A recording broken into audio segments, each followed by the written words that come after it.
well, And yeah, that's fair. That's fair. So the topic before I start sharing the screen is heat transfer, plug and play systems, and we're going to start with the basic concept, obviously, of refrigerators in the home. well, yeah, let's go ahead and quickly talk about some things here. So hold on, let me give this. So see, I'm zoomed in on the first, and it's not zoomed in. Wow.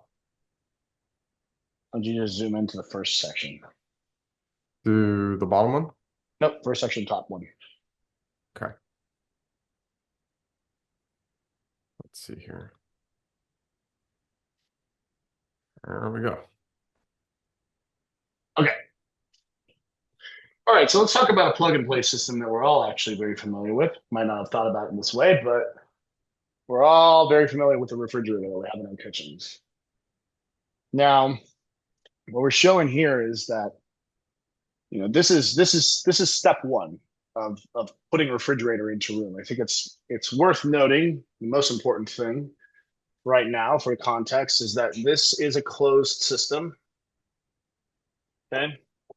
Right. Meaning that there is no energy being transferred out of this room or into it, right? All the energy that has been in this is going to remain. If you remember back to maybe your physics in high school, or even if you took, like, I don't know, a meditative class with some guru, the energy is never created nor destroyed.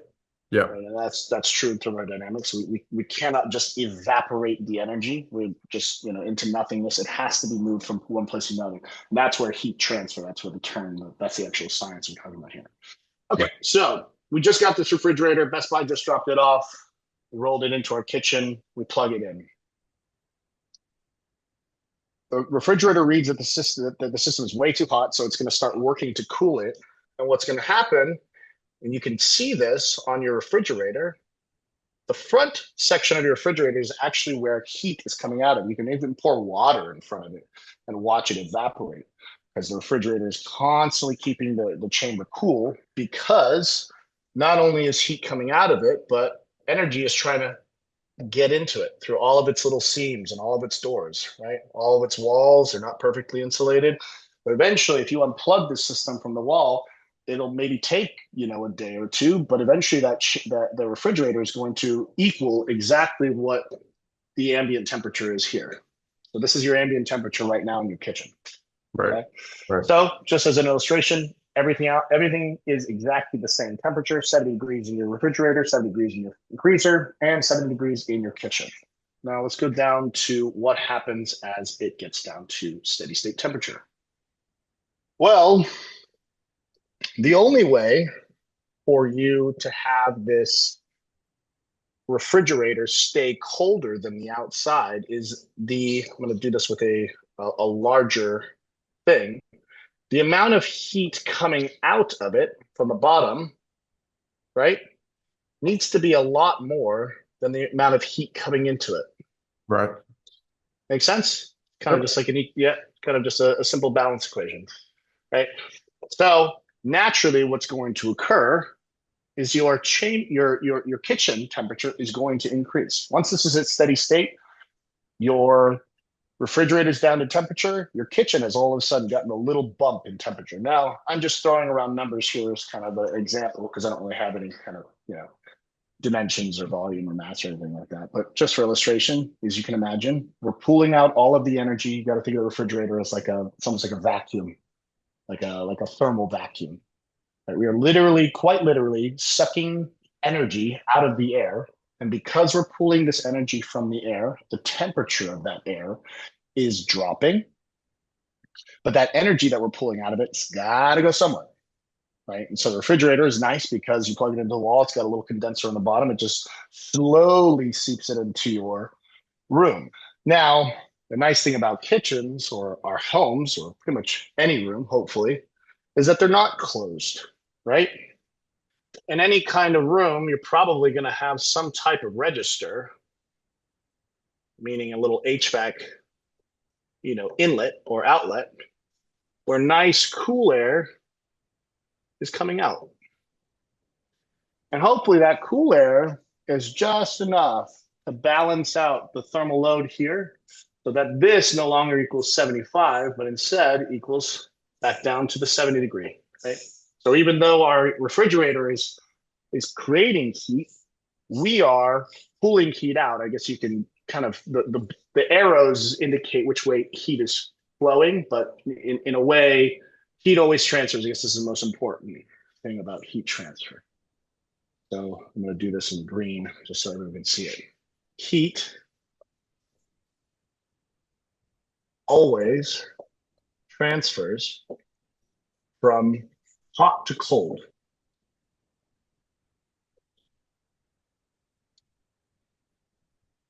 This is really important convention in physics because it gives us the ability to kind of put a negative symbol on like where it's flowing. So if you want to think about your refrigerator in a way, it's not trying to keep the cold air in. The refrigerator is trying to keep the hot air from coming in, right? It's trying to keep the heat from flowing into itself. Right. Whereas your HVAC handler is trying to, because the air here is moving this direction, right? The HVAC handler actually also has what's called I think it's called a send and receive. So while this register is sending air, or that one's sending air, this register is actually pulling in the warm air, and it's passing through a system outside, right? That's exchanging the heat, dumping it all out, which would be Q. That's the convention is Q. And then it's cooling that air and bringing it back in. So no matter what, we're kind of handling this marginal amount of heat that is cutting off the refrigerator. It's not a huge amount because there's not a lot of door openings and closing. You're not putting a lot of like hot things into it. But let's kind of go to this last section here, okay? This last example. So this last example is really kind of where we bring in, these concepts of plug and play cryotherapy and like the importance of understanding why plug and play matters. So in this example, right, we have this turkey. Everyone just canceled, Thanksgiving dinner. Boo-hoo! You just cooked this turkey and you're not going to eat it, so you're just going to pop it in the refrigerator. Well, you put just a huge amount of energy into the refrigerator in the form of this turkey. This turkey has mass. It's carrying its own heat.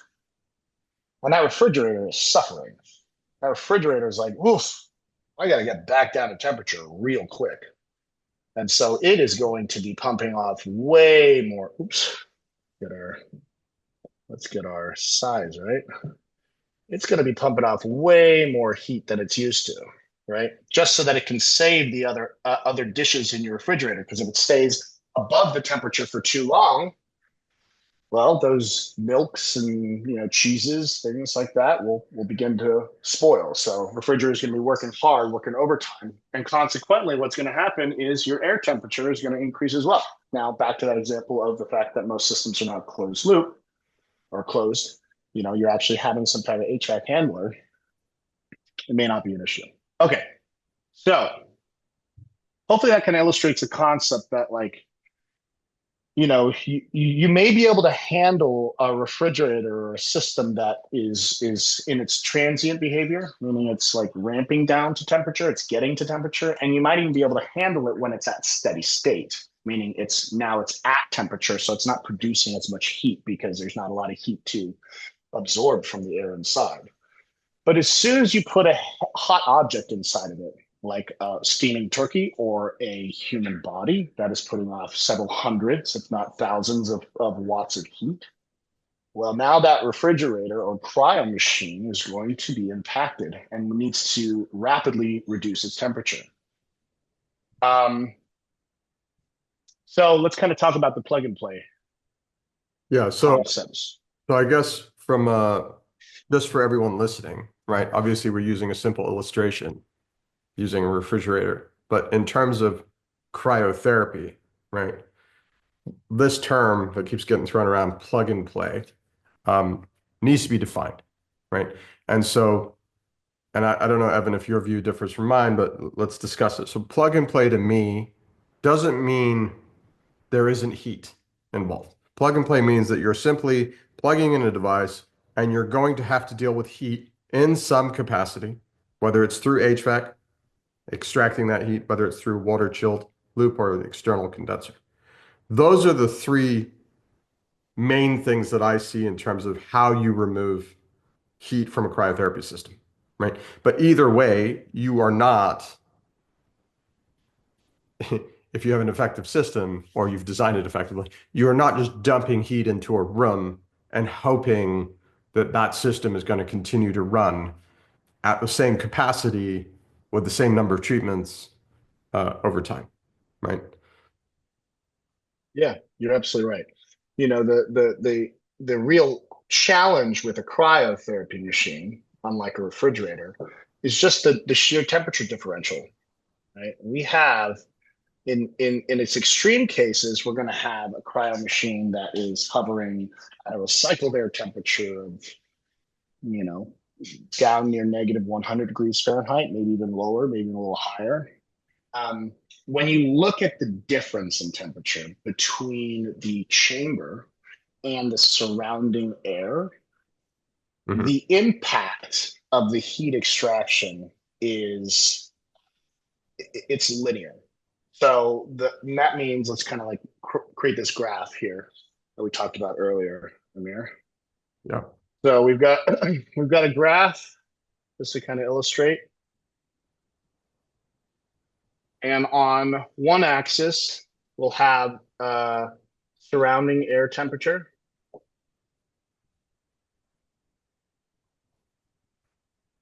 Okay. Yeah. And then on this one, on this axis, we're going to have cryo temperature. Okay. And what we're going to find is that the relationship is going to look roughly like this, meaning the colder your cryo temperature, oh, sorry, my vibe board just stopped. The colder your cryo temperature, the more heat it's going to put into the surrounding air. Okay. And this is specifically for plug and play units because a plug and play unit does not have that remote condenser or remote system specifically putting it outside. Right? If we can push heat outdoors, then we can handle it all day long. That's how your HVAC system for your building works. You've got a air handler outside, whether it be your home or be your business, that's literally sucking heat from the air inside and putting it outdoors. Well, a cryo machine is no different. And in fact, it's much more extreme. So when it comes to these plug and play units, it's the ones that like put off heat into your surrounding environment. What's really important to note is that there's a sweet spot here. Call it like a Goldilocks zone. Okay.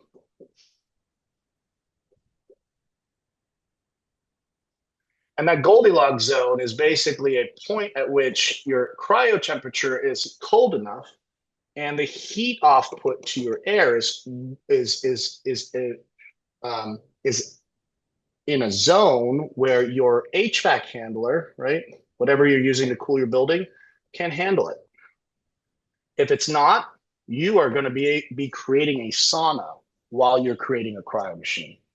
And that's just the simple physics of it. So let me pause you there for a second, because I think for people to understand this, practically speaking, it's about implementation, right? So when you're evaluating and looking at different types of machines in the market, ultimately what you are thinking through is the premises, what you currently have in place, whether that machine will fit or retrofit into that location in a manner that makes sense where it can perform optimally, assuming it's designed correctly, right? And then all those factors then should be inputs into your selection process, right? So if, for instance, you have no HVAC at your facility, that is a significant cost to implement into something that potentially you rent, don't own, right? So that's one thing. The other thing is then you have to think about the heat transfer aspect that we've been talking about as to where is that heat going to go? Is it going to go in the room? Is it going to go external to the premises? And if it's going external to the premises, how? Whether water, external condensing unit, etc. Um, or just sheer HVAC, right? And then in terms of HVAC, are you thinking through that dynamic in terms of heat extraction, the rate, the flow, what wattage is coming off the machine, and whether you have the appropriate size duct. Um, Typically, an extractor is needed. All of those things go into the pre-planning of a build and the execution thereof. And so, anyone that can answer those questions, uh, run the other way, because frankly, those are the basics um, and rudimentary to a lot of what we do in this space. Right. So let's just kind of look at this image that I'm drawing down here. Right. What I want to, what we don't want to see is you have this plug and play unit, and all of a sudden, you've got a mini split, right? And that mini split is what's going to help with the thermal offload. This will work, but I want to point out this is not plug and play. What this is a system that has more steps than necessary because that mini split is connected to an outdoor unit, right? Mhm. And that outdoor unit, of course, is taking in the heat and now it's pushing it outside. Remember, we're trying to show you how heat is transferring. It's transferring from the air into the mini split and then pushing outdoors. This is outside. This is a typical cryotherapy machine with extra steps, electric machine. Because if we go down to the image below, what I will show you is that this is how most cryotherapy machines, electrical cryotherapy machines that require infrastructure work. We've just skipped a whole step, right? We don't need that mini split. We don't need to transfer it into the air, heat into the air, and then back into refrigerant, and that refrigerant back outside. We are literally pulling it from the cryo chamber itself, bypassing the need to go into the air and pushing outdoors. So it's important to think about it contextually, right? If we're thinking about plug and play, that these cryo machines will absolutely produce quite a bit of heat. And remember this graph, it's very important. The colder that cryo machine is, right? Because there are some new systems that we've just seen hit the market that are cascading machines that will put off way more heat than, let's say, the Edge system that Amir created, or some of the newer. I don't want to bring up any other And names, yeah, but well, I mean, yeah, and ignoring names for a minute, let's just talk about that. So when we say putting off way more heat, we're talking, I think, in terms. 2 to 3 times the amount, right? Let's So, so I so recently learned that a machine that just hit the market by the largest manufacturer here in the US, if that gives you any names, is putting off about 30,000 BTUs of that's a heat. lot. That's a Okay, lot. 30,000 Just, just, BT. yeah. So just for perspective, so everyone kind of understands what that looks like. That is a, so I So had, that's 3 tons. That's 3 tons of heat. That is like putting in a dozen 15-watt heaters into that room. yeah. Those little ones that you get from Home Depot when you you need to warm a little spot in your house.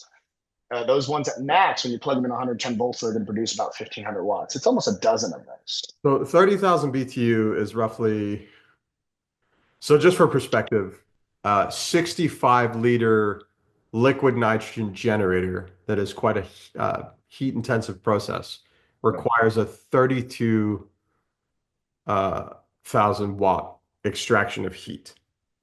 Now, Yes. unless your ducting is,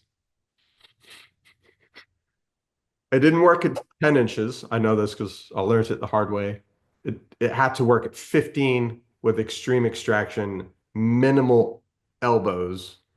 Um, and ultimately the duct size was ginormous. And then you have the power requirements of running, in that scenario, water chiller.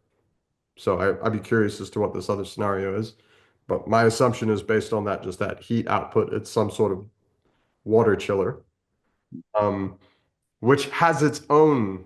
Well, and again, a water chiller, that's not a plug and play unit, right? As soon as you become, I mean, unless it's integrated into the unit, right? That is plug and play. If you put a water chiller Well, to handle, yeah, yeah, so, but you say that. So here's my counter argument to that. So a water chiller has its own compressor and its own parts and its own maintenance. in and of right? itself. So you're really dealing with two separate systems that you have to then maintain. That's a lot of maintenance. Water It's a chillers are lot of parts, a lot of a parts. lot of Yeah. parts, and my experience with water chillers, even the best ones in the market, have been very service intensive. Yeah, I mean, you have additional pumps, you have additional valves, and not to mention that even in the best cases, water is still corrosive.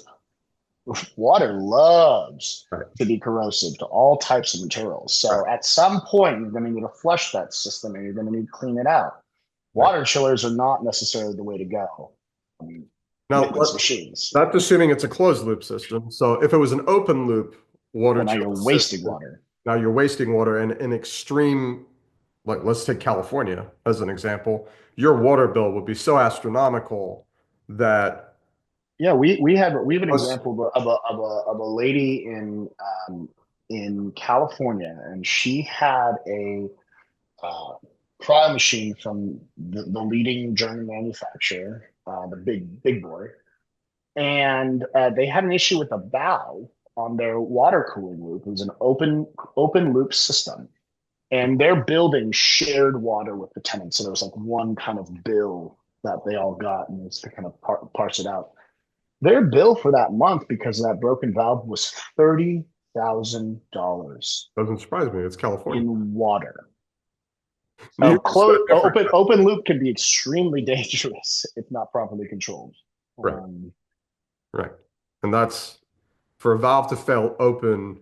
I'm sure all their tenants were super happy with sharing a $30,000 bill.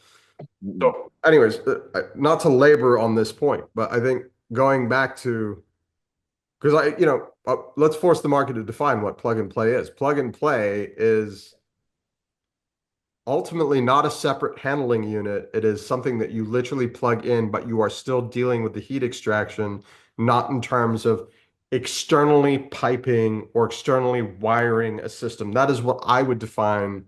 It's what I defined 3 years ago as plug and play, right? And that was the intent when yeah, creating yeah. I mean, bottom the bottom system. line is this. Bottom line is this: is that there's no free lunch in physics. You're Right. going to have to pay the piper some way. If you're trying to get a chamber down to cryo level temperatures, and by doing so, you're going to have to pool the energy from it. You have to do something with that energy. It's kind of up to you what you do with it.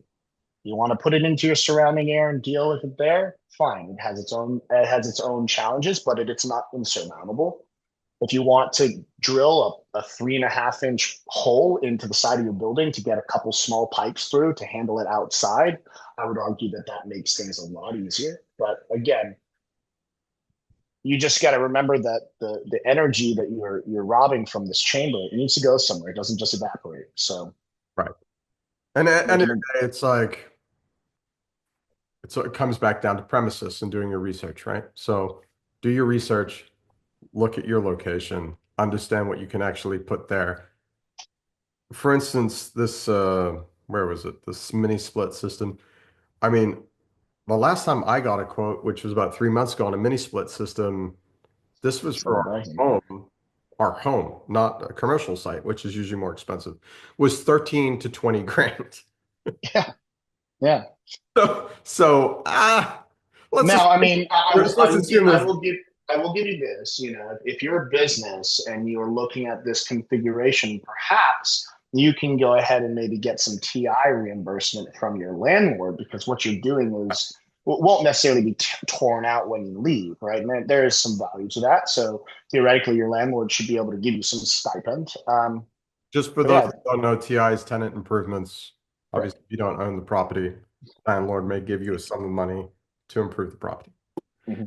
Um, okay. And that can work. But yeah, I mean, I looked at this configuration. It was for one of the primary plug and play units. It was installed in a site in Germany, and I saw this I saw this HVAC handler, and I was like, "This is just cryotherapy with extra steps.